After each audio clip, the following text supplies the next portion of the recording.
Hello, everyone, and welcome to another episode of Secrets for an Inspirational Life.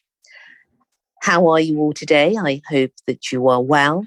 I hope that you have a sprinkling of love and joy wherever you are in this world and wherever you are listening to me and my guest today.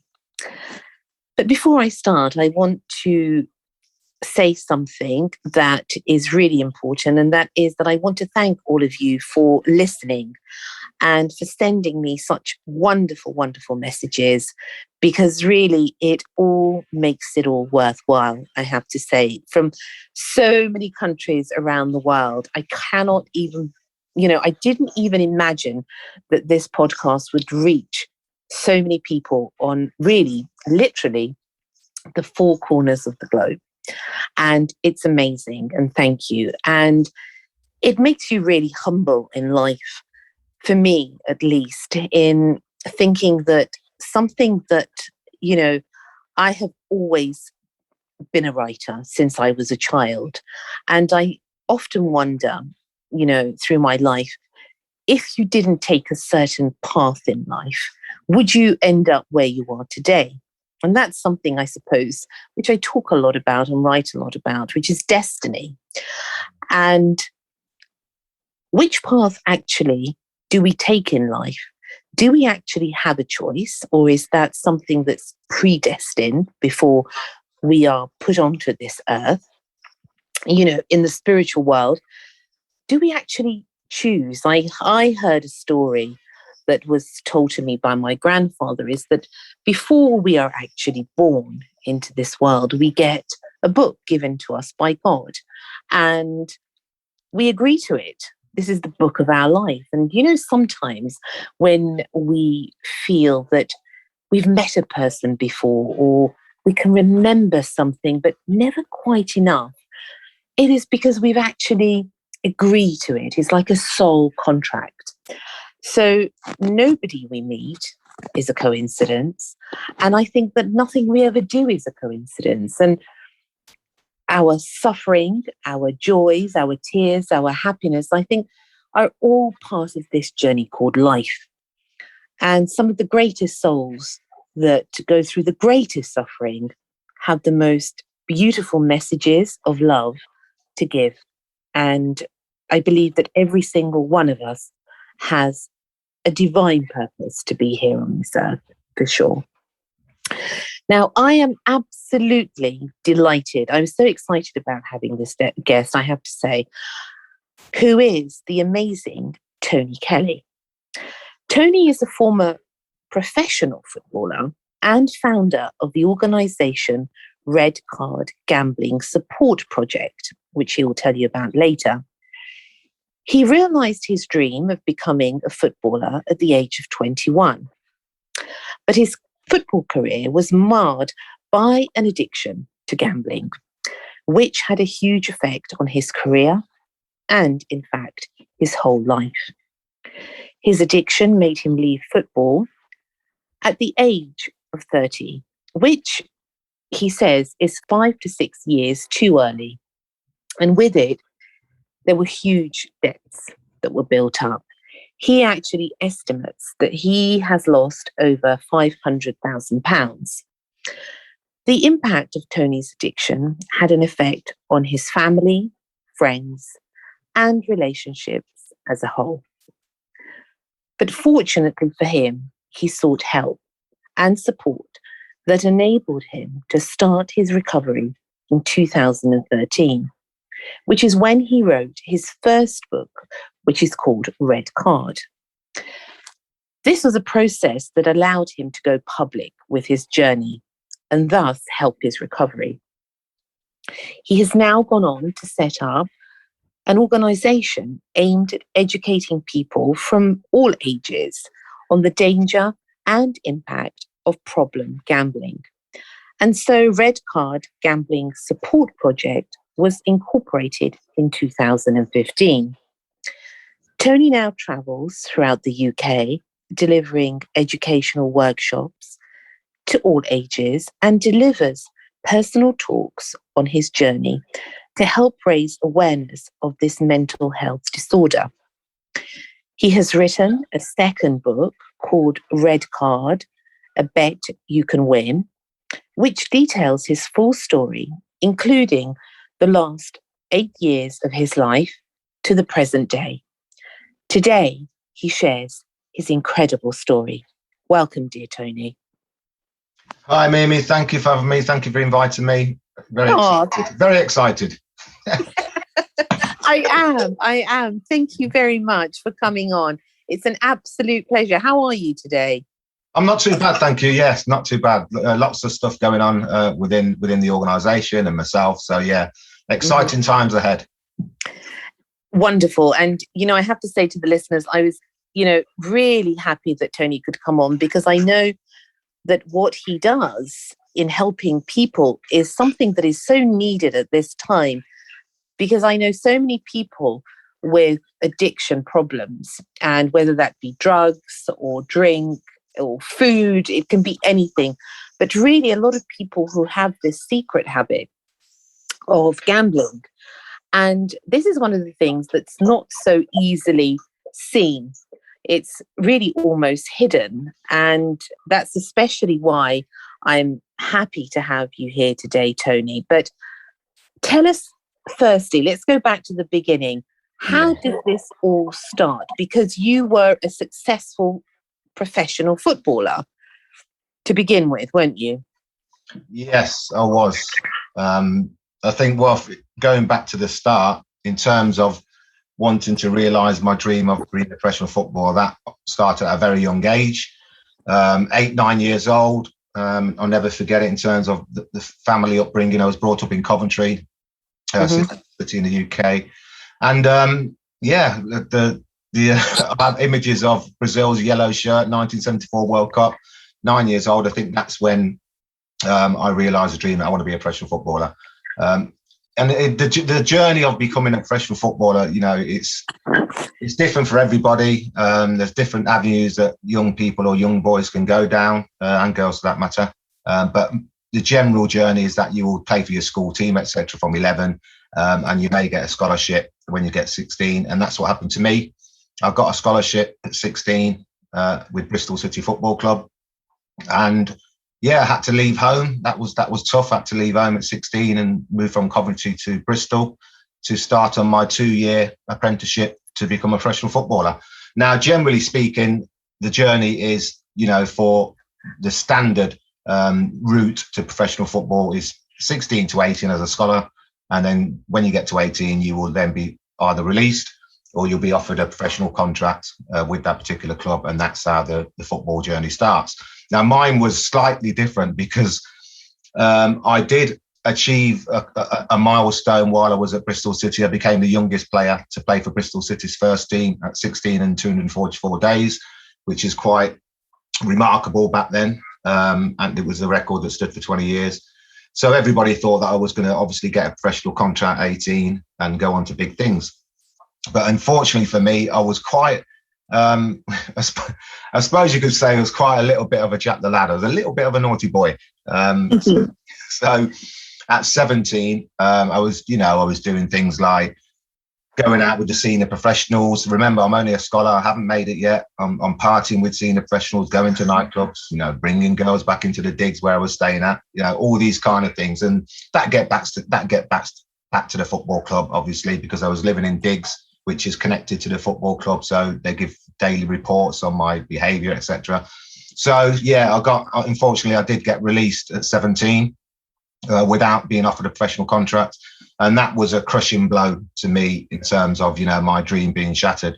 But we talk about overcoming adversity and trauma, etc. I know we'll talk about that again shortly. But I had a burning desire to be a footballer, and so I went down the other route, which is basically, I don't know if any listeners will understand, but there's professional football and there's semi-professional football.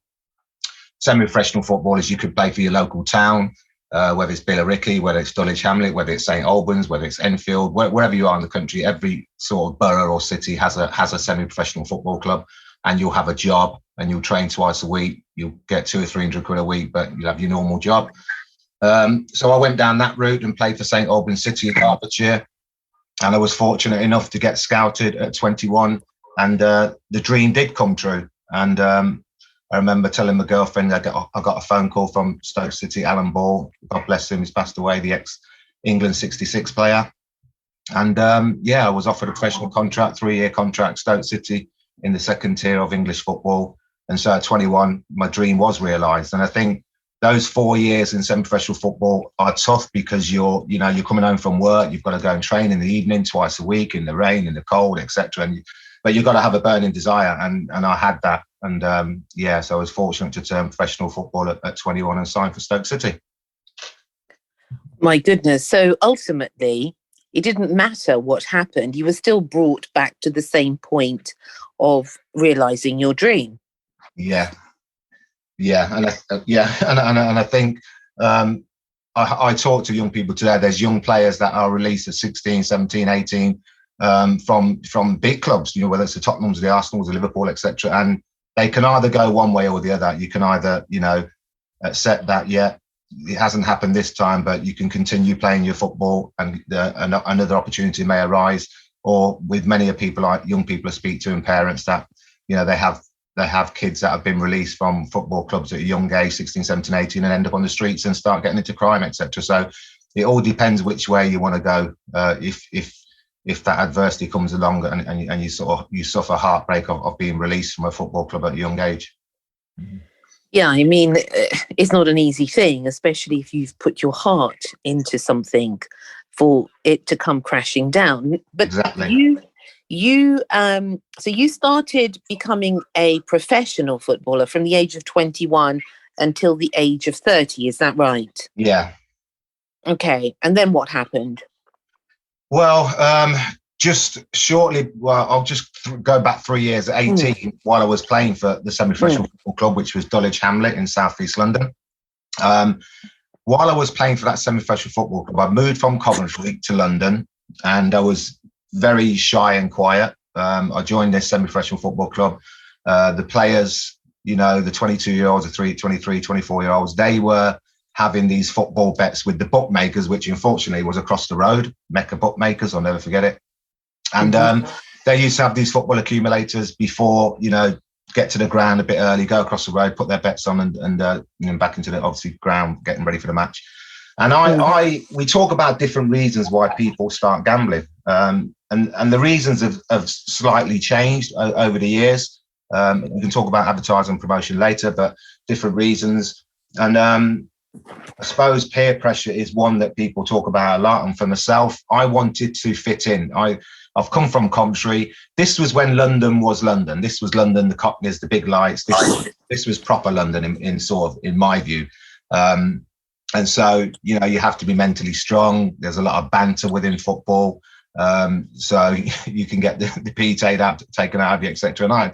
And I was a very quiet, shy lad at that time. And I was looking for a way to fit in and a sense of belonging and, belonging to a group. So I just joined in with these guys, having their football coupon bets and having a £5 accumulator.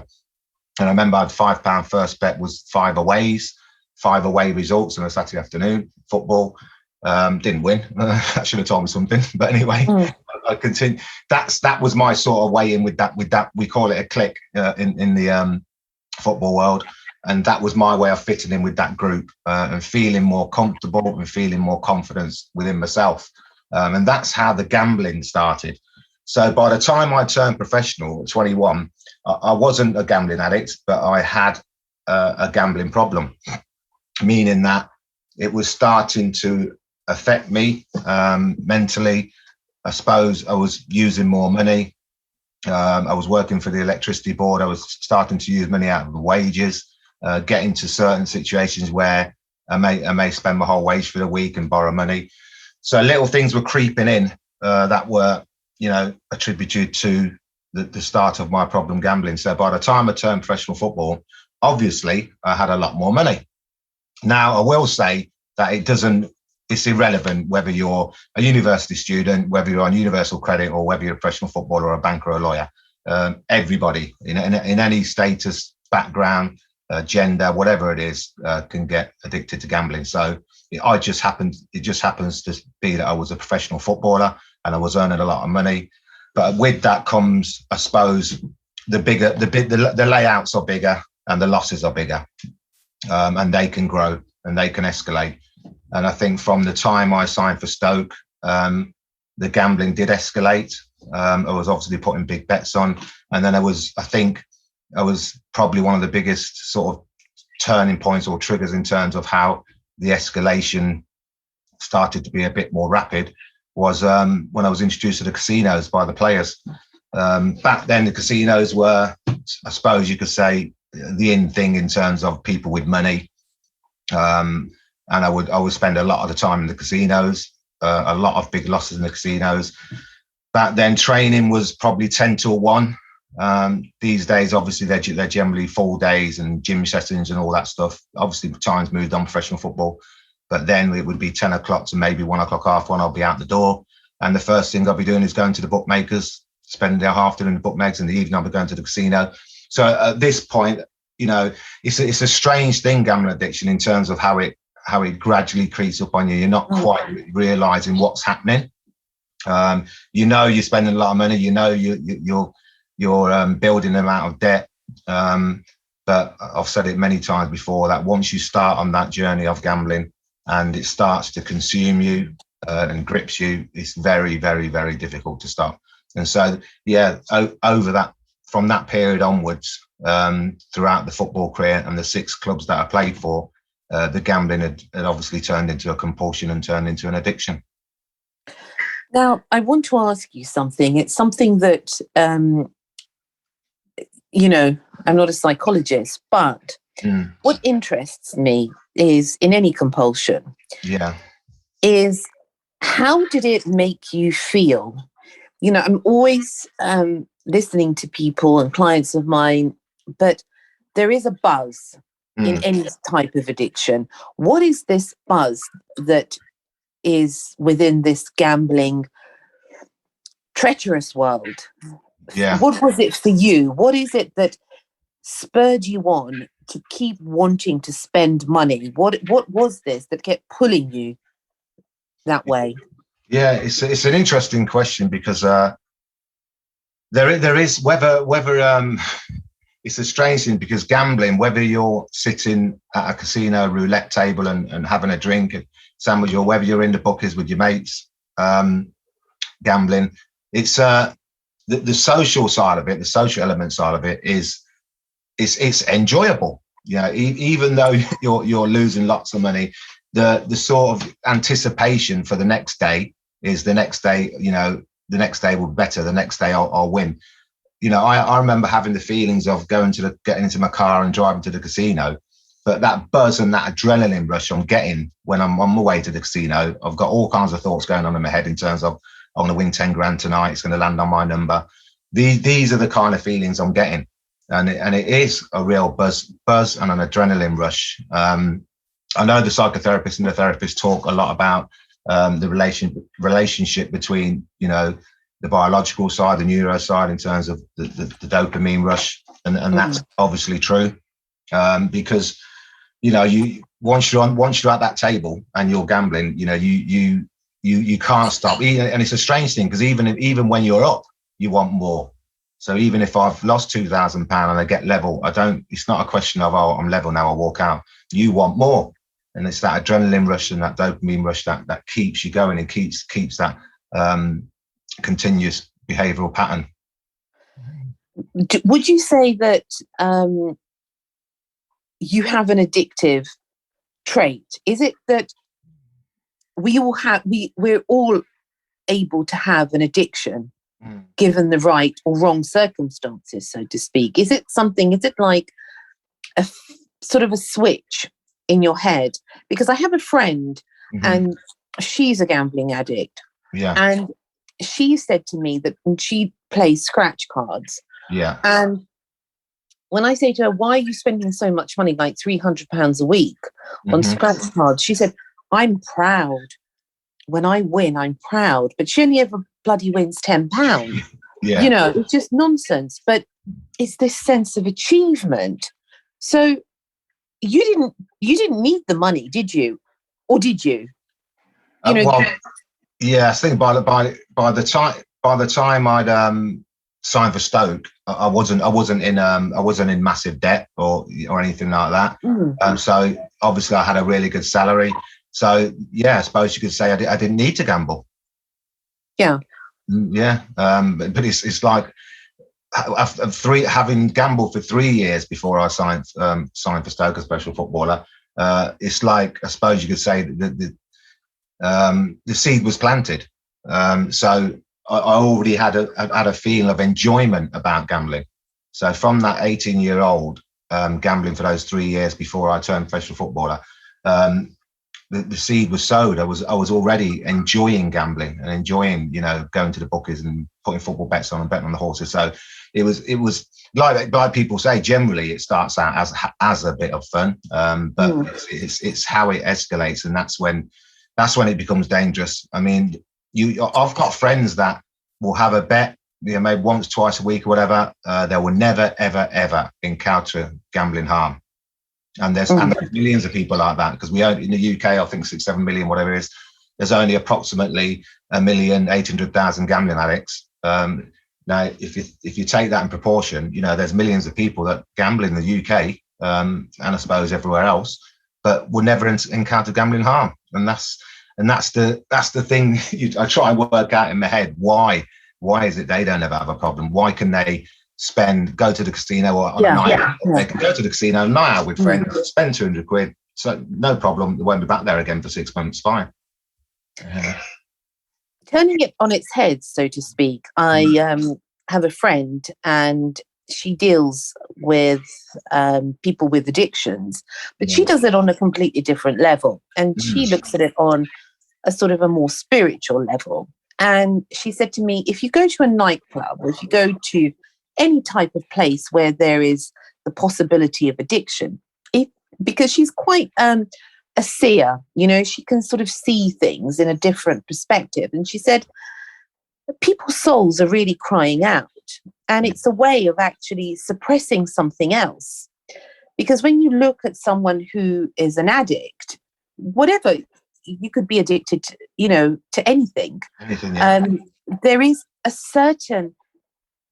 there's an imbalance in all of us. That's what I believe. I think we all have issues, and some of those issues, as you said, why can someone play a scratch card for 2 days a week and not be addicted, and someone has to spend literally a few hundred or a few £1,000s a week on it? I don't know, but I do think there's a deeper level, because it must be something in the psyche, surely. Yeah, because I know you're a Christian, and I know that you look at things obviously on a far deeper level. There must be, mustn't there, Tony, something in the psyche, or a certain temptation of a dark force that pulls people to that side. Yeah, it's interesting. I know we're all in the gambling sector, in the gambling world, in the psychotherapy world, therapist world. We're all trying to work out and get that answer. In terms of psyche, I'm not necessarily one of them that believe in whether people have got an addictive personality. But one of the things that therapists do talk about in terms of any addiction, particularly talking about gambling addiction, is that a lot of these addictions stem from childhood trauma. Now, I've heard that said a lot, so I do believe there possibly is some truth in that. Whether you was abused, or whether it was bullying, or whether it was substance issues within the home with parents, going into care, all these traumas that have happened to thousands and thousands of young people from 9, 10, 11 years old. Now, I had the perfect childhood. This is the thing. I've got 5 brothers and a sister. Mum and dad were together 40 years. We have an absolutely amazing family. To this day, we're out meeting each other together, and didn't want for anything. Hence why my dad was always able to take me training every single week. Never wanted for anything, boots, kit, anything. So I had the absolute perfect childhood. So it's just strange how there hasn't been any trauma or adversity in my life as a child. So, Yeah, I mean, it is a fascinating subject, although it is treacherous. It really is treacherous. And it's something really, I think, that within all of us, we have this capability of hitting rock bottom. I think we're all walking that fine line between sanity and madness. I always say this because I really do believe that. You know, the human mind is a funny old thing. yeah. But tell us what happened. So you got to a point in your life where you write about it, is that you lost over £500,000, which is £500,000. Yes. Tell us a little bit about that. So when I was at Stoke, as I said previously, the debts were starting to mount. And I always say to people that, generally speaking, when people talk about gambling addiction in general, the first thing that comes to mind is losing money. And we have to realize, and I have to really stress that it's not just about the money. There's lots of other issues that were going on.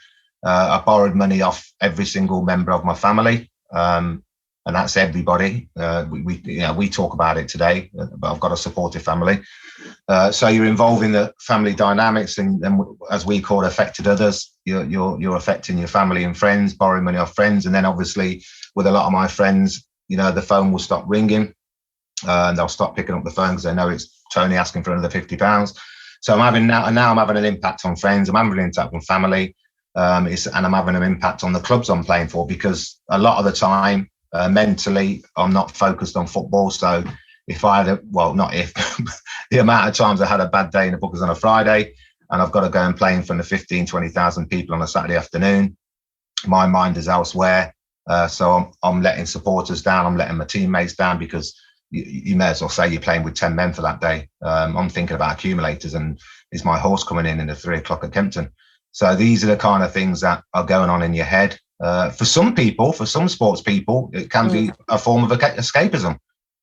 So they're when they get on a football field or a cricket field or a basketball court, they can play to the best of their ability, even though they've got an addiction, because that's their escapism. But for me, mentally, I suffered sleepless nights. Obviously, fell into some kind of depression in terms of getting medication. We talk about GPs not being educated, but that's another story. So I was just given tablets for depression, even though it was about my gambling addiction. So yeah, the mental health side of it is huge, and obviously affected others. So those two things culminated in me racking up by the time to come 2010, I know we've gone forward a bit, but 2010 is when I had a bankruptcy file of £192,000, which was 32 creditors, from payday loans to credit cards to loans, you name it, pawnbrokers, everything, all kinds of creditors. And that's because obviously, unfortunately, as a gambler, as you're going along on this journey and you're suffering from addiction, you are what we call in the sector chasing your losses. And so, as I said before, I'll put bigger bets on to try and get myself even, or to try and pay the mortgage, or those kind of things. And you're digging yourself a deeper hole. And that's what was happening over that 9-year period as a professional. It's just debt after debt, repossessions, until unfortunately, when I finished football, as I said before, football, I finished definitely 5-6 years too early. Average lifespan of a footballer is 36, 37. Because, other clubs didn't want me. They knew about my sporadic form. They knew about in and out the team. So, they couldn't trust signing a player that, maybe fit to play once a month. So my career was over by 30. The bankruptcy file, I had the house repossessed, which is why I accumulated to over £500,000, because with the obviously the salary in the house, it was all gone. So it was a huge impact financially, and a huge impact mentally and emotionally, in all different kinds of ways that gambling addiction affects you. And it's a bit of a secret. I know a lot of addictions are secret, but somehow gamblers are able to keep it, from what I've seen, a secret in a much easier way, until it really hits to the point when it all comes out and there's thousands owing. Because of the behavior is not so evident, is it, as with drink and drugs? And exactly. So how did you manage to keep it a secret? Or Was it an open secret, so to speak? No, it wasn't. It was only an open secret. What it was, my family, particularly I've got a twin brother. He was probably the closest one that knew really most things that were going on. But in terms of all the debts and the loans and all the debt that was accumulating, I was able to keep that secret.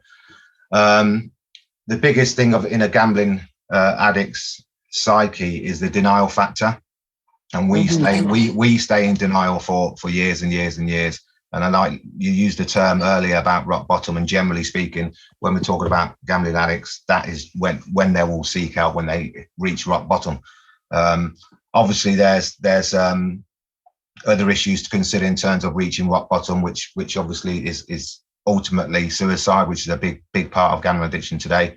But I managed to keep it a secret and never spoke to any managers. Of the 6 managers I played for, I never knocked on the door or, I never knocked on the door to open up about my gambling, but I did knock on the door to ask for a sub for that month or whatever. But the question was never asked, and I don't lay any blame at anyone's door about intervention. That it wasn't.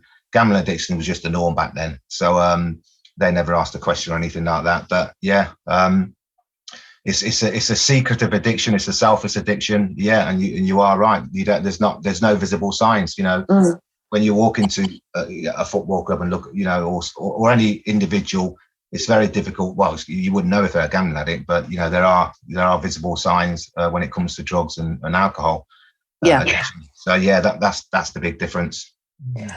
And so to speak, I mean, when did you hit rock bottom? When was it for you that you actually admitted that you had a problem and were courageous enough to ask for help? Yes, well, so I finished football at 30. I joined Network Rail and worked there for 10 years, still gambling, still having all. I had the bankruptcy in 2010, so the bankruptcy 192,000. I think when I remember there's a piece in the book where it talks about me and my brother coming out of the High Court in London in 2011, having just filed for bankruptcy and having my £192,000 debt wiped out. Yes, that was a big weight off my mind in terms of bailiffs and debt letters and phone calls and all that going away. But obviously there's detrimental and there's negative consequences to going bankrupt. But it was a start. And in terms of how I felt in terms of feeling rock bottom and feeling right, this is it, this is where I need to change, this is where I need to make a difference, this is where I need to sort my life out. Basically, it was a culmination of 2 things really. One was the start of writing my book, Red Card, in 2013. Once I started to write that book, I sort of made a conscious decision that all the guilt and shame that I've been feeling over the years with family and friends in particular was going to come out in public. I made a decision in my mind. Where that decision came from, I think is related to faith, which I'll tell you how that started in a second. But I managed to say to myself, right, I'm going to go public. I put it this way. I didn't know how to write a book. I'm not a trained author or whatever. I wouldn't know where to start. But somehow, with my trusted biro and A4 paper, I wrote a couple of chapters to my sister, who's a head teacher. And she said, look, just write a biography from 9 years old, grown up in Coventry, etc., being a professional footballer, stories about professional football and obviously through the gambling addiction. So that was the start in 2013, putting my story to print, knowing that it's going to go public. And that means that everybody, family and friends, are going to know my whole journey. And that is a scary thing. That is a scary thing to think that you're going to go public with something that thousands of people that don't know. And I wanted to get it out there. I wanted to, particularly my family and extended family, to let them know what I've been through, and also to help raise awareness, and really to get the story out there. And so when I went on national TV on BBC Breakfast after the book was published, that was when I sort of realised, this is a new calling for me. This is going to be a new journey. So that's when I hit rock bottom in terms of, starting to write my book and coming out in public and starting on a recovery journey. So it's different for everybody in terms of how people recover. And I'll just go back to the bankruptcy in 2010-11 and tell a story how the faith started. Please do, yeah. Yeah, because in that year, it was a very pivotal year. The bankruptcy was just filed, 2010. My 20-year relationship was breaking down. Obviously, I had these debts still, but my life was a bit of a mess. I was working for Network Rail alone in a signal box in northeast London, and it was a quiet Sunday afternoon, and no trains are due. You work alone, you don't get any visitors. You're not allowed visitors, basically, unless it's a regional manager or something. And I had a knock on my signal box door, and there was a gentleman there, 50 plus, and he said that he is the Network Rail local chaplain. So I said to him, well, I've been here 10 years and I've never had a visit from a Network Rail chaplain. And so he showed me his ID, and that was fine, and let him in. And he had a brand new Bible with him. And we sat down for 2 hours. After about 5 minutes, he wrote out a prayer, which obviously I now know was a salvation prayer. And we read that together. Now, this is the bit where I want people to understand this. It wasn't a case of that. We talked about hope. We talked about my life. We talked about where I've been, where I want to be. A few scriptures from the Bible. And it wasn't a case that when he left, my life's going to change and everything's going to be rosy. It wasn't like that at all. But what happened is after he left, I continued at Network Rail and continued working, etc. Still gambling, but not so heavy, because obviously the bankruptcy meant that I couldn't get credit because it stays in your credit file for 6 years. So I wouldn't be able to get credit, and that was fine.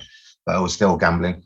And then it culminated in that 2013, the strength and power and courage to be able to write that book, because I remember thinking when the book took 18 months and having this manuscript so high on A4 paper, thinking to myself, how did this happen?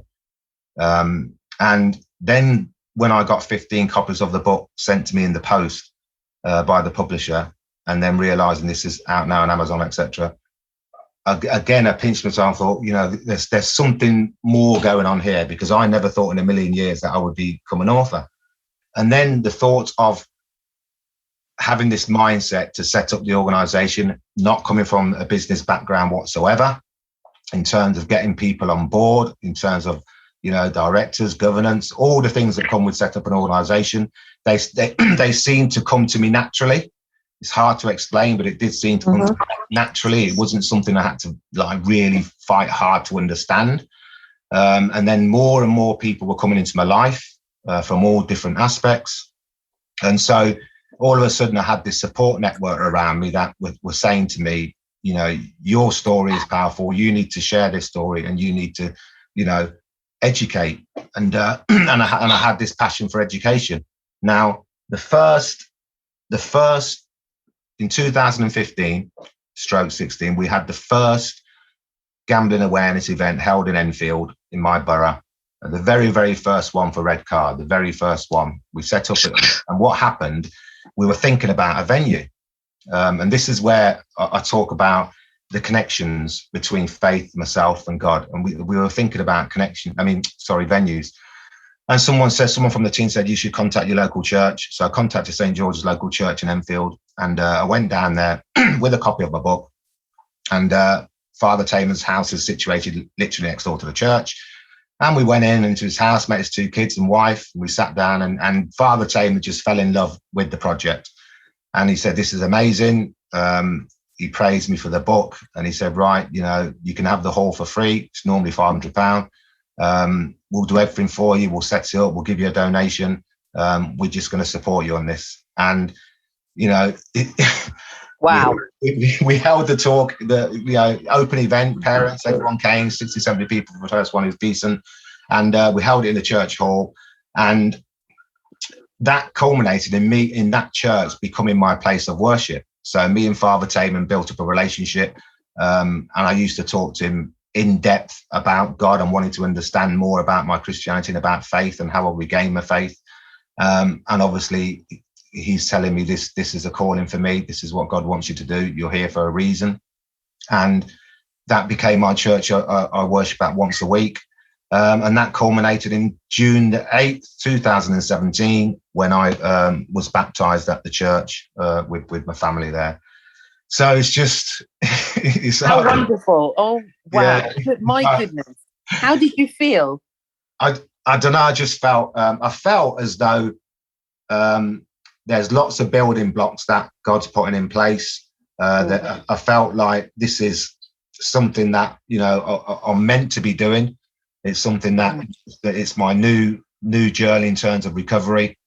And so the 4 years from the time I've been baptized, the 4 years to today, lots of other doors have opened, and I know that God's, you know, by my side. So, for instance, as an example, after that first event, my first personal public speaking event was held in Coventry in a hotel for a Black and Asian business gala dinner. Now, I had a friend, the book had just come out. She called me and said, "Oh, you know, your book's just come out. Everyone's excited. Can you do me a favor?" And she said, "Can you just, you know, we're a speaker down. Could you just spend 15 minutes on sharing your journey? They'll love it, etc." 250 people, black tie dinner do. And when she said that, because I haven't done no public speaking in my life, my heart sank a little bit. And I thought, wow, can I do this? And something said, just go and do it. So when I'd done this talk for 15 minutes in this hotel in front of 250 people, it was the impact of that talk. It was how it resonated with so many people in the audience. It was the talks that I had afterwards with the attendees in terms of, you know, women coming up to me saying they keep finding their dad's betting slips in the bin, etc. There was family stories going on, family dynamics going on in terms of people gambling within the family. And then I started to realize how big gambling addiction is. And so I whether you call it a gift from God, but I had this passion and this confidence to be able to go out publicly to venues and talk about my journey. And I love doing it. You know, I absolutely love doing it. And again, it's part of the building blocks that, in my opinion, that God has put in place for me, that this is what I'm meant to be doing. Incredible, really. And it always sort of reinstills my faith in the fact that if you are meant to be doing something, you know, God will pave the way for you and send everybody and everything in its perfect timing. Because in a way, you're doing God's work by helping people that are destitute. Yeah, exactly. It's God's work. I work through God. I mean, when we talk about, little things, when we talk about faith. So, for instance, when I started on setting up the organisation, obviously as a CIC company, a community interest company, we rely on donations. We have to get funding to remain sustainable and all those things. But when for the first couple of funding applications for £10,000 from the lottery for good causes, you know, having a couple of rejections, and, you know, because whatever is wrong with the application, I might not tick the right boxes, I might not have the governance set up all right, etc. But I never felt like, oh, you know, this ain't worth it, this ain't going to work. You know, I always felt like keep the faith. You know, God's paving the way for you. He's testing you. How much do you really want this? How much do you really want to go out and educate people? And then obviously, you know, the funds start to drop. And it's the fruits of your labor that God produces, but you know, he gives you the tools, but you've got to use them to get the best of your ability. And that's what I try and do, always trying to develop. Now, you do workshops. Tell us a little bit about the workshops that you do. Yeah. So we started out initially 2000. We probably became active, I'd say, 2017 onwards, when we started to go into schools, because we have a belief that early intervention is key in terms of gambling addiction, possibly for most addictions, but I think early intervention is massive. So we wanted to get to educate people young boys and girls from 11 years old at secondary school. So once we started getting into some schools and started to realise the impact of our workshops were having, and talking to the teachers, and realising that young people are getting into gambling and gaming, there's a correlation between the two. So gaming in terms of virtual gaming, whether it's FIFA or Fortnite or Call of Duty, or whether it's adult gambling or online gambling. So once we got the feedback and evaluation forms from, I think it was about 1,500 students that we done in 2017 to 19, that's when we realised, wow, we're making a difference here. And then we decided, right, gambling addiction, there's a bigger picture in terms of it can happen to anybody and everybody, whether male or female, as I said before, background, status, relevant. So we started to sort of broaden our scope in terms of delivery. And we delivered to mental health trusts, to rehab centres. I remember we went to Nottingham in 2018 to a rehab centre of drugs and alcohol. And what we found from that was, through the guys that attended, through the staff, through the service users, was that, I think it was 30% of the guys in that rehab centre, their drugs and alcohol stemmed from gambling addiction. So then we started to realise that there's a lot going on here in terms of cross addictions. And so, we deliver to any organisation. We've got different workshops booked up in the next few weeks at different venues, schools and other organisations. So it's about educating on all aspects of gambling harm. Our workshops, it's not, obviously, like I said before, it's not just about the money. It's about all the other issues, whether it's crime, whether it's homelessness, whether it's domestic violence, whether it's online gambling, whether it's women gambling. I could go on and list. There's so many things, aren't there, that become as a result. Yeah, they're all interlinked, and that's what people are starting to realise. We came back from Oldham 2 days ago, Oldham in North Manchester, and delivered to 175 kids. And when we spoke to, we got the reference back from the teacher, which was amazing the next day. And you can see now how people are starting to respect gambling addiction and starting to realise that, this is bigger than we think, and it's growing. So that's what we need. We need to open up the conversations, because there's still, I've said it before, there's still a little bit of stigma and shame attached to talking about gambling, bit of a taboo subject. I mean, I could be talking to just people in the pub and just having a chat about gambling, and they might say, "What you doing?" And when I tell them what I do, I can see in their eyes and face that it's either them or someone they know that's gambling. But they don't really want to talk about it too much, and that's where we've got to be open and honest and open up those conversations and say gambling addiction is a mental health disorder. It's recognised by the WHO, by the DCMS. So we know it's a huge mental health disorder. And is it something, Tony, that was an eye opener for you? Because it is something, as we spoke about, that is usually kept secret as to how many people are actually affected by it. Yes, definitely. 100%. And I think the reason, to put a point on how I realised how big it was on a broader scale, that came home to me when I joined. I was offered to join the Gambling Commission just before pandemic. The contract finished on January this year, 2021. I worked with the Gambling Commission for 9 months in an advisory role with 15 other what we call lived experience guys and girls. So there was 3 women in the group. And when we have these consultations, which was twice a month with the Gambling Commission, and our job was to advise the Gambling Commission in terms of regulation and what needs changing. The Gambling Commission, for those that are listening, is the regulator for gambling in the UK. And we want to put things forward to them, recommendations of what needs to be done, because as lived experience guys that have suffered gambling harm, we want to see change and reduce gambling harm in the UK. And what brought it home to me was, I thought my story was, let's be honest, it is horrendous, but unfortunately I've come out the other side. But when I heard the other 15 guys' stories, everything from 2 of them going to prison for 5 years for fraud to the parents, oh my goodness. to the father, I can't mention names, but to the father who was in the group, who lost his son at 23 years old to gambling addiction. So when I hear these stories, that's when I start to realise, wow, this has an impact on just thousands and thousands of people in the UK in all different kinds of ways, but all horrific and real negative consequences.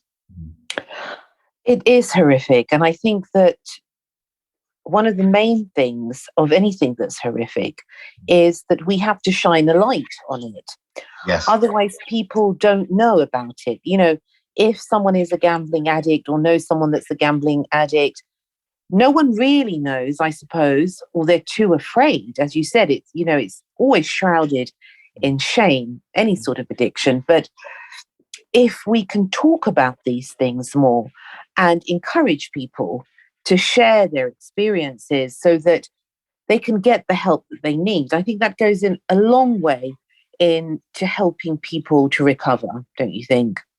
Yeah, without a shadow of a doubt. I mean, it's one of the things. I'm working on a project at the moment for the diverse communities, Black, Asian, other diverse and minority communities, where we are trying to do exactly that. Because within certain communities, gambling addiction is not talked about and is hidden and kept a secret and a taboo subject, particularly if you think about the Muslim community where gambling is forbidden. If you think about the Caribbean community, or my community, we don't talk about it. There's that shame and stigma. I've got, friends, I've got brothers who's got friends in those communities where they shy away from talking about gambling and their issues that they're going through. And so I'm sort of within, I suppose, the Caribbean community in the UK, because I've been in this sector for 6 years, and I very, very rarely, probably 2, I think, see anyone of colour of the Caribbean community that is openly, publicly talking about gambling addiction, because it just doesn't happen. So I'm trying to be a role model and a face and a voice to get more people to talk about it, because like you said, highlighting the issue can only lead to open conversations, and that can lead to change. And that's where we are, not just in those diverse communities, but in all communities.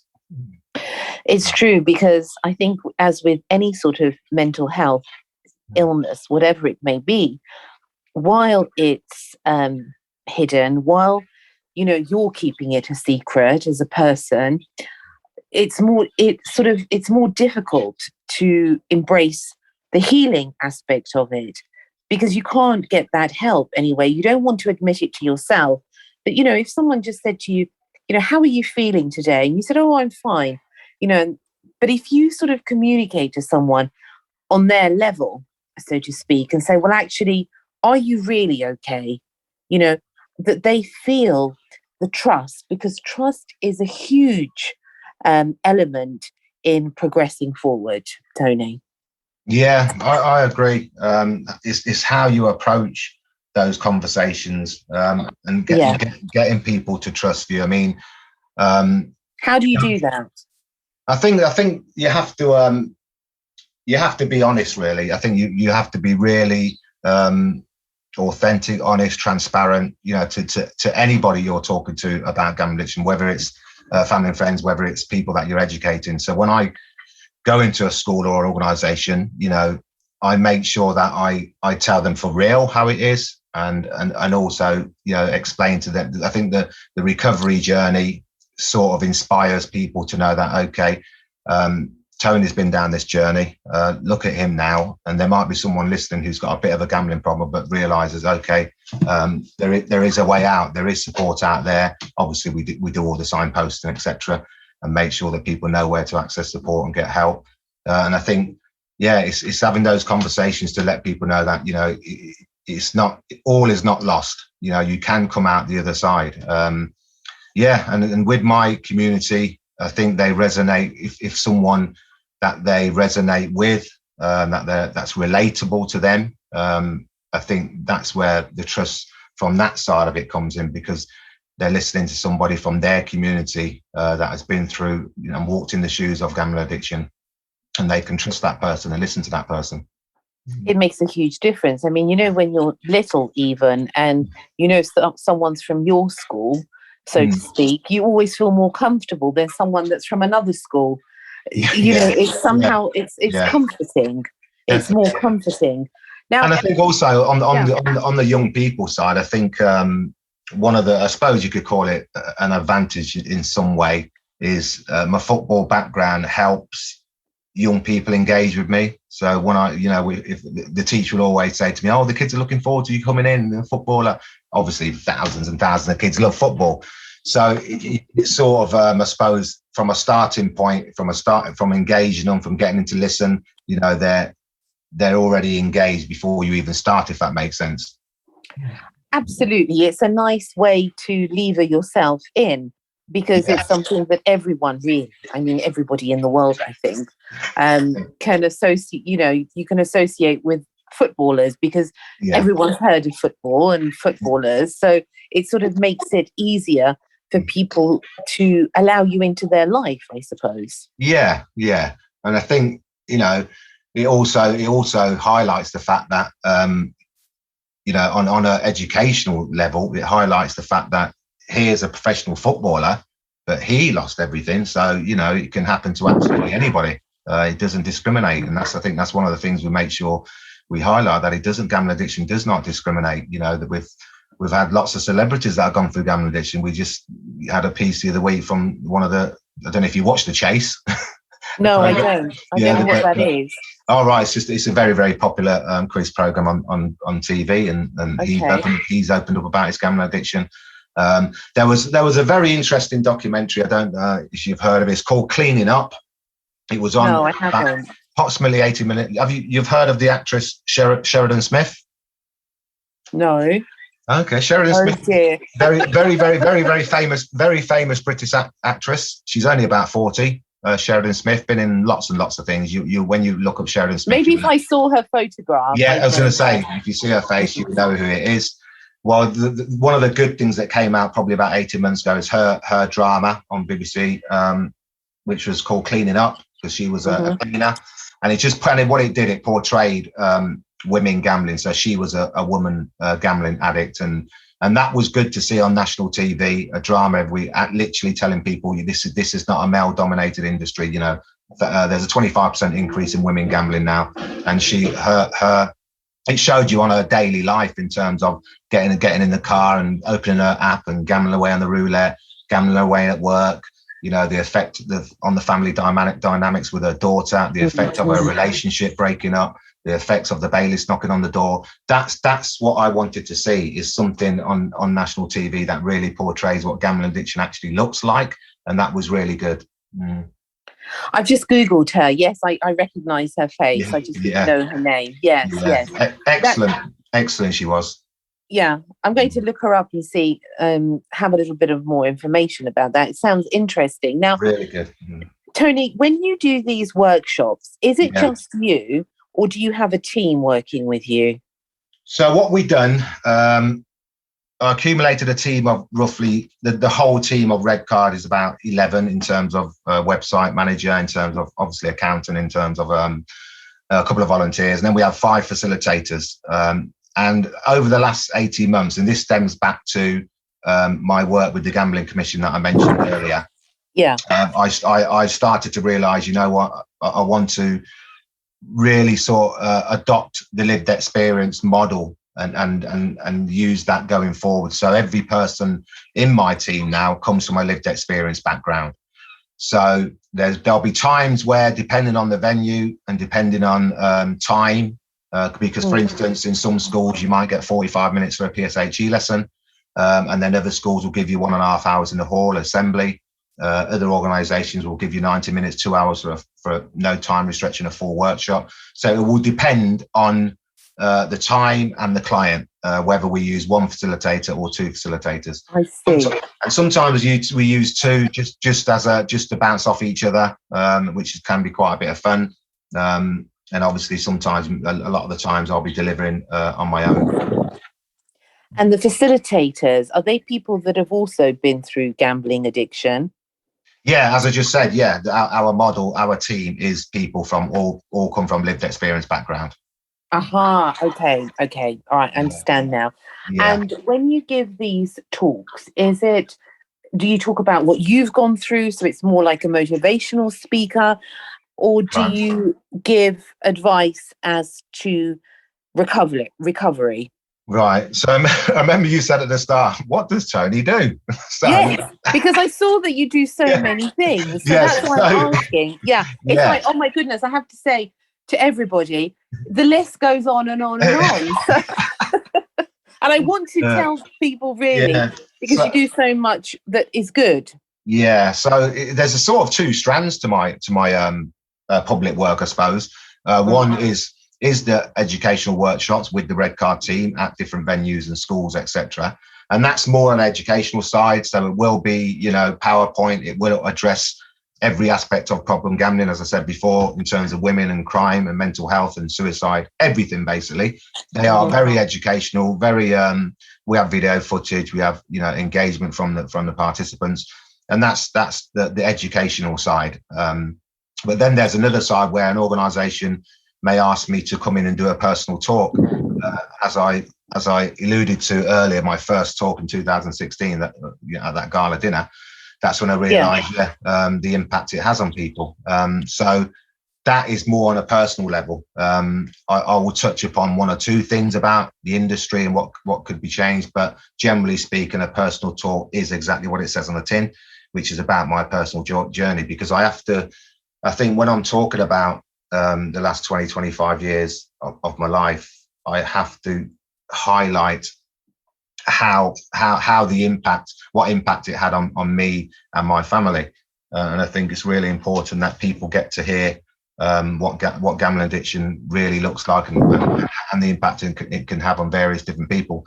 So sharing my story is, I enjoy doing that. I think it's cathartic. I think it's a little bit therapeutic for me. And as I said before, I never thought back in 2014 when I was writing that book, I never thought in a million years that I would be actually going out and sharing my story personally and publicly. So I've done obviously TV and I've done radios and lots of, probably quite a few podcasts now. I just done one with a podcast knocking down doors in America the other day online. Yeah, I saw a little bit of that. Yeah, and I think they're the kind of things that I like doing in terms of, because it really raises awareness of what is a serious issue, and that's what I suppose my passion is in terms of continue to raise awareness, because there is still a little bit of ignorance around gambling addiction, and I think we have to sort of change that narrative. And obviously, like I mentioned earlier, the gambling, just to let everybody know, the Gambling Act review of 2005 has just finished on March the 31st, and that involves everybody from the Gambling Commission to the government, the DCMS, and the operators. And that's going to be interesting to see what happens in the next 6 to 12 months in terms of regulatory changes within the gambling industry. So because we have to think about the next generation, and we have to think about how we can make gambling safer. Yeah, I mean, apart from making it totally, I don't know, hide into oblivion, which is never going to happen. No. But how do you do it? I really don't have the answer to that. I think it sort of takes a lot of prisoners, which is a shame. Yeah. But I want to ask you, Tony, do you think about gambling? Is there something within you is it a daily struggle to keep above all of that, what you've gone through, or have you passed that sort of cathartic tunnel, so to speak, of despair? Yes, I've definitely passed that tunnel of despair. I think when I received, 2016, it might have been, or 17, when we first got our £10,000 from the lottery for the good causes. Since then, we've probably, because we've just received funding for another project, we're probably up to about 200,000 in total funding that the organisation has received. Now, as a CEO, obviously, I have the bank account. Now, if that money was given to me 2012, 13, I don't know how long it would have lasted, maybe a couple of months.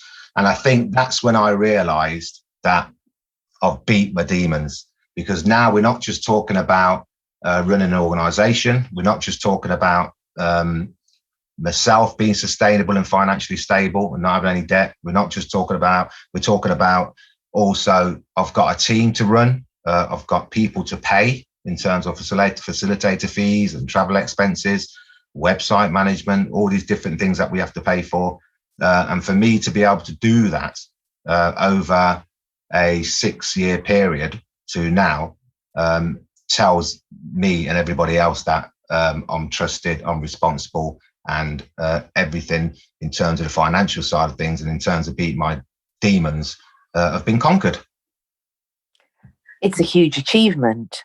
Yeah. And when you look back, when you look back on your life, would you change all of that? That's a great question, because you mentioned at the start about destiny.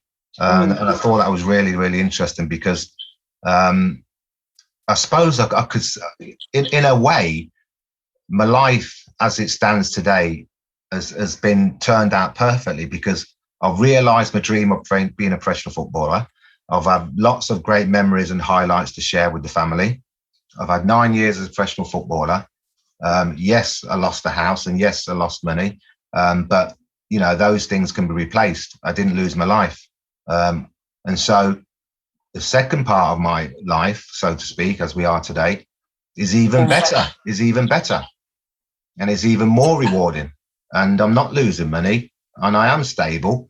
And I'm doing something, within society that's making a difference, that's making not only myself proud, but my daughter and my family proud. So I suppose if I had to go through what I went through to do what I'm doing today, and like you said, maybe that's destiny. And on the other side is God's way of saying, right, this is what you've been through. This is going to be your new journey, and get on with it. And that's exactly what I'm doing. And in a way, would you say this is like your second life, a chance? When people have near-death experiences and they say, that was my old life, this is my new life. Would you say that was the case with you? Yeah, I would actually. I think I've been given an opportunity to, for unfortunately for thousands that have been on the gambling addiction journey, their life is in ruins.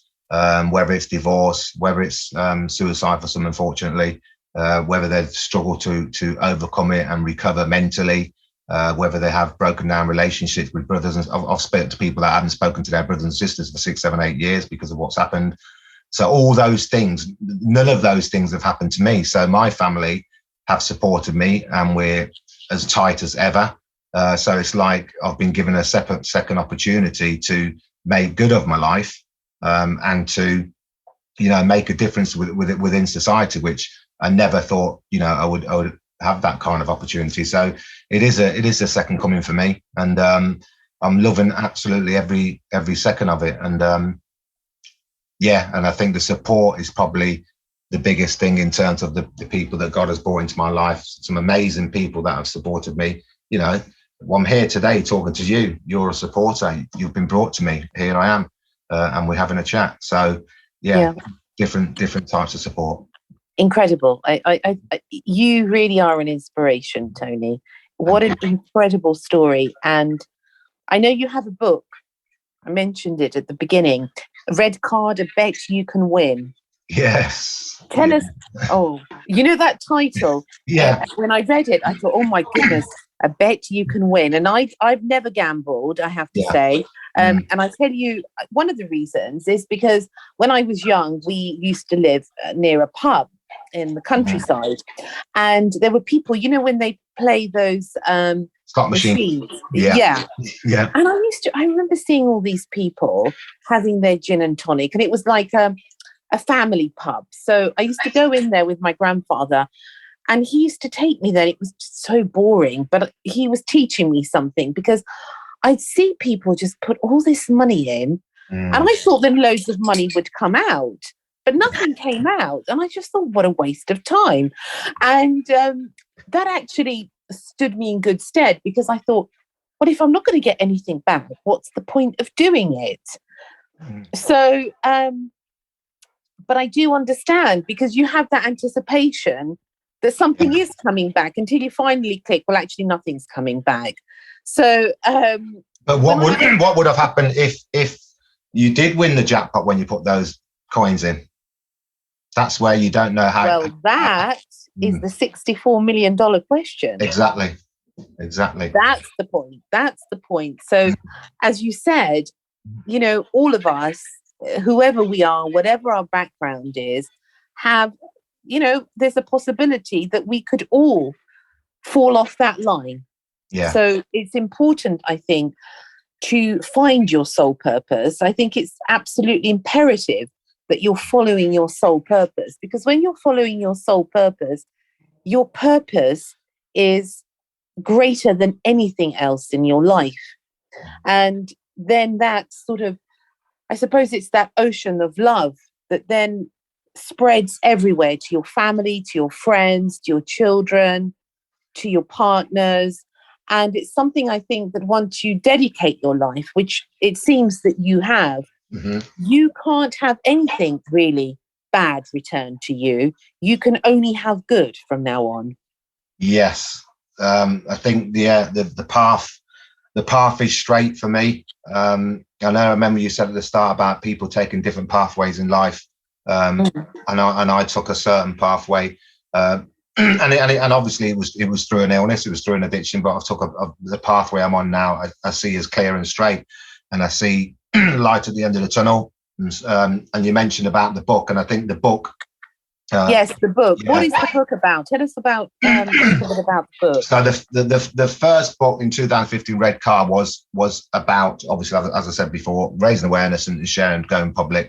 That was about my life with professional football and gambling addiction, but it ended in 2014. So Red Card Gambling Support Project, Tony Kelly as a public speaker, Tony Kelly as a CEO, etc., all those things hadn't happened.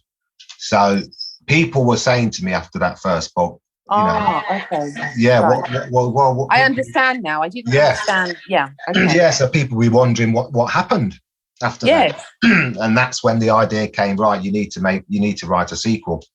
So we decided to do that, and we went with Austin Macaulay Publishers, again, roughly about, probably slightly less, 12 months to write the second book. And yes, it was published on April the 30th, at all the outlets as usual. But this is a continuation of the first book, but it's taken in, obviously, to the present day. So people will get to realize, as I said earlier, that you can recover from adversity and trauma, and you can go on to live a sustainable and healthy and happy life, which I'm doing. And I just wanted people to know that, in terms of education side of things and what I'm doing today to inspire people, to educate people, to raise awareness, that's what I wanted to come out of the book, so that, when people put the book down after reading, the whole story, hopefully they'll feel inspired to say that, for many, some people think all is lost,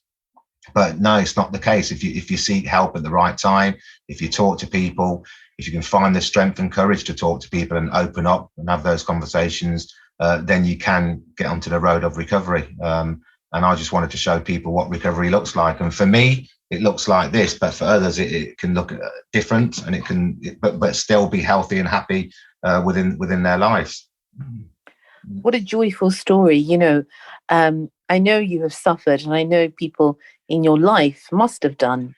As with all addiction, it's a family illness, it's a family disease. But to now be in this position that you are in now, I think really you have been blessed, and it's That's the word I use. Yes, that's the word I use. I like that word, blessed. I mean, there was times when you talked about rock bottom before. There was a time when me and my twin brother, I think, it was in the book, about when we and this is where I'm in, serious debt and mental health issues, depression going on, thinking of a way out, basically. And we talked one night about robbing a bank. We talked about which bank it will be. We talked about what weapon we would use. We talked about the staff that would be on in the morning doing a recce. This is where gambling addiction can take you mentally. And through God's intervention, I never went down that road, but I was close to it. and I don't know what would have happened if I tried that robbery, ended up in prison, etc. But I wasn't meant to go down that road, and that's where I believe God's intervention, because I was at this, I was in despair, didn't know where to turn. Yeah, and we would have been having a completely different conversation now. Exactly. For sure. But, thank God that, it was a sort of one of those moments, I really believe that your life was opened up to grace. And it's absolutely an amazing story. And I am so honoured for you to come today and talk to me and my listeners about it. And I truly hope that people out there who need the help after listening to you are not going to fall into despair, and that out of every desperate situation, there is always that glimmer of hope. That's the word, hope. Yeah, exactly. There is always hope. There is always. Now, what about people out there now, Tony, that are struggling with gambling? Addictions, where can they go? Well, those that are in the UK, I would advise them to contact Red Card Gambling Sport Project, and all our contact details are on the website. And we can either have a private chat, a consultation chat, or we can signpost them to treatment providers, and we can also give them the prevention tools that are in place, that are out there, in terms of, as an example, blocking yourself from all gambling apps on your phone or your PC or your laptop, blocking software, bank blocking, so banking transactions can't come out of your bank account. There's things that people won't know about, that we can signpost them and give them the information about, because I always believe that also you have to, as hard as it is, by the way, and I appreciate how hard it is, you have to be committed to change. You have to be committed to want to change for yourself and for your family. And sometimes you have to use your own prevention tools as well as the professional help that's out there. Now, do you do any form of counselling for people, or on a one-to-one basis at all? We have three of the members of the Red Card team are counsellors and therapists. Depending on the location of, if someone contacts us, we can refer them to that particular counsellor for assessment and obviously for continued therapy, whether it's CBT, whatever it is. So we do that, but there's also if in terms of location wise, if that's not appropriate, then we'll just signpost that person to what the bigger treatment providers, such as Gamble Aware or GamCare or National Problem Gambling Clinic, etc. And as you know, we have listeners from all over the world. What would what advice would you give to people out there, wherever they are, to go? What would be the first port of call? Whether they're in Timbuktu or, I don't know, the States or France, what would be the first port of call for anyone who has an addiction like that? I think probably if it's the UK, I'd probably go to the National Problem Gambling Clinic. There's a National Problem Gambling a helpline number, which is national for the UK. I think that would probably be the first call to make. If I'm not sure how it works at US, I have a couple of US promoters that are supporting me, but I'm not sure how. I'm sure every country must have. Yes, they will have a national gambling helpline, and I think that's the first port of call. And because from that, you will then be put onto somebody who can then assess you and give you the appropriate advice and appropriate treatment that is needed for you at that particular time. But more importantly, I think you have to speak to somebody before it spirals out of control. There's lots of people, we mentioned it earlier, about waiting until they reach rock bottom before seeking support. So it's very important that you try your very, very hardest to find the strength to actually, it could be a friend, it could be a family member, it could be your employer, it could be anybody, and just say to yourself, you know what, this is real, it happens to thousands of people. There's no shame in it. I'm going to go and talk to my manager, I'm going to go and talk to my dad, I'm going to go and talk to my sister, whoever it may be. And then once you've done that and got that off your chest, because that's what it is, it's the shame and guilt. Once you've got that off your chest, then you're on the start. You've done the first step, the most important step. You've done that. And that's really important, is to actually, in a way, voice it. Yes. Because once you've put it out there into the light, so to speak, it loses half of its power, I think. The grip of it loses its power, doesn't it? Definitely.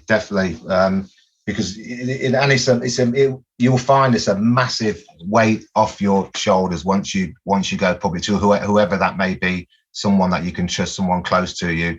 But everything else after that, once you've acknowledged you've got a problem, and once you've admitted to yourself that you've got a problem, and you can portray that to whoever you can trust and whoever's close to you, I think everything else after that will take care of itself.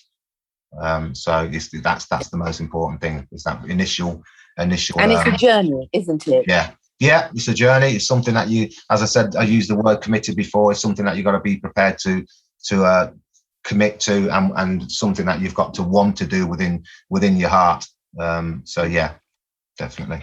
So what's the website address? What's your organisation website? Is www.kellysredcardconsultancy.co.uk. www.kellysredcardconsultancy.co.uk. And if they Google Red Card Gambling Sport Project, they'll find the website easy as well. I'm on Twitter, I'm on LinkedIn, I'm on Instagram, I'm on Facebook, Tony Kelly. So I'm very, very easy to find.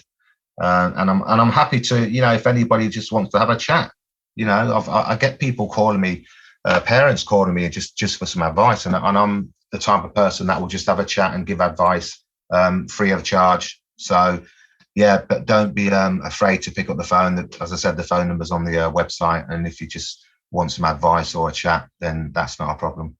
Okay. And even if people are in other countries, if they, with technology now, you're happy to talk to anybody, are you, Tony? Yes, definitely. Anybody. I have a really good friend. I will give her a shout, Catherine Townsend, who's an advocate in Arizona, in America, who's been supporting me with the promotion of the book Red Card, I Bet You Can Win. And I'm going to hopefully get to them. And obviously the guys that knocking down doors, the podcast guys. So I've had a lot of support from the US, which is absolutely fantastic. And I'm hoping that in the next 6 months, I'll get over there and meet those guys. That would be fantastic. Oh yeah, definitely. Wouldn't that be absolutely amazing? It would. That would be, that's a whole new road, I think. Yeah. In your destiny. I think that would open a whole nother world or two after that, for sure.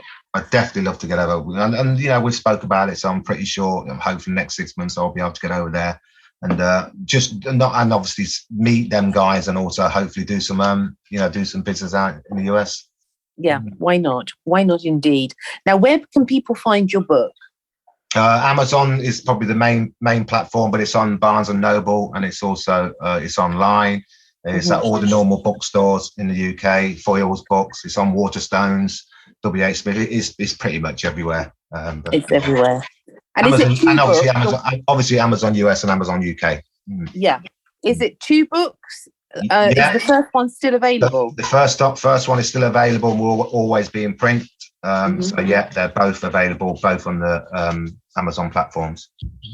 Wonderful, wonderful. Now, before you go, I always ask my guests this for some words of wisdom, Tony.